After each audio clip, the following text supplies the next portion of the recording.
টোনা, আমার তো ডিম দেওয়ার সময় হয়ে গেছে। তুমি আমার জন্য নরম তুলতুলে একটা বিছানা করে দিও তো, যাতে করে আমি একটু আরামে বসে ডিম দিতে পারি। আর তারপর আর একটু আরাম করে ডিমের তা দিতে পারি, বুঝেছো? তুমি কোনো চিন্তা করো না টুনি, আমি আজই তোমার জন্য নরম তুলতুলে বিছানার ব্যবস্থা করছি। টোনা তার বউয়ের আবদার পূরণের জন্য বিছানার ব্যবস্থা করতে থাকে। আর টুনি ঘর থেকে বেরিয়ে পাশের একটা গাছের ডালে বসে খোলা হাওয়া খেতে থাকে।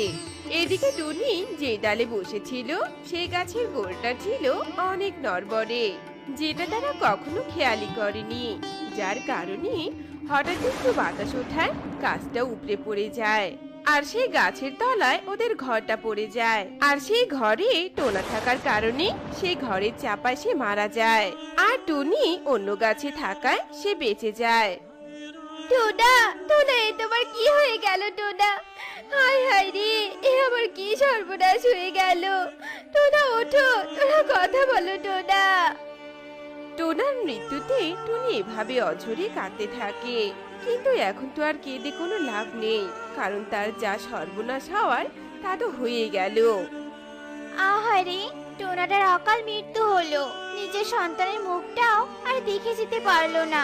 টুনি, তুই আর কাঁদিস না রে। এই, তোরা চুপ করে দাঁড়িয়ে কেন আছিস? টোনার লাশটা নিয়ে সৎকার করতে যা। এরপর সবাই টোনার লাশটা নিয়ে চলে যায়, আর টুনি একাই ভাঙা ঘরের পাশে বসে কাঁদতে থাকে। টোনা, টোনা গো, তুমি এভাবে আমাকে নিঃস্ব করে চলে গেলে গো। এদিকে যে আমার ডিম দেওয়ার সময় হয়ে এসেছে, আমি তাহলে এবার কোথায় ডিম দিব? কি করে ডিমে তা দিব? হায় হায় রে, আমার যে সব শেষ হয়ে গেল। হে সৃষ্টিকর্তা, কেন তুমি আমার সাথে এমনটা করলে কেন? টুনি কান্নায় বুক ভাসাতে থাকে। এদিকে দেখতে দেখতে রাত হয়ে আসে। এ কি, শিয়াল ডাকছে? আর ও যদি একবার আমার গন্ধ পায়, তাহলে তো ওই শিয়াল এসে আমাকে খেয়ে নিবে। তাহলে তো আমার ছানাও আর কোনোদিনও পৃথিবীর আলো দেখতে পারবে না। না, আমাকে এক্ষুনি কোথাও আশ্রয় নিতে হবে। টুনি গুটি গুটি পায়ে অসুস্থ শরীর নিয়ে সুখী পায়রার বাড়িতে যায়। আর সুখীর দরজায় কড়া নাড়ে।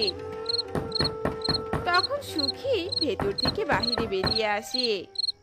কি হয়েছে রে টুনি? আমার দরজায় আমার শব্দ করছিস কেন? তোর ঠুক ঠুক শব্দে আমার ঘুম ভেঙে গেল।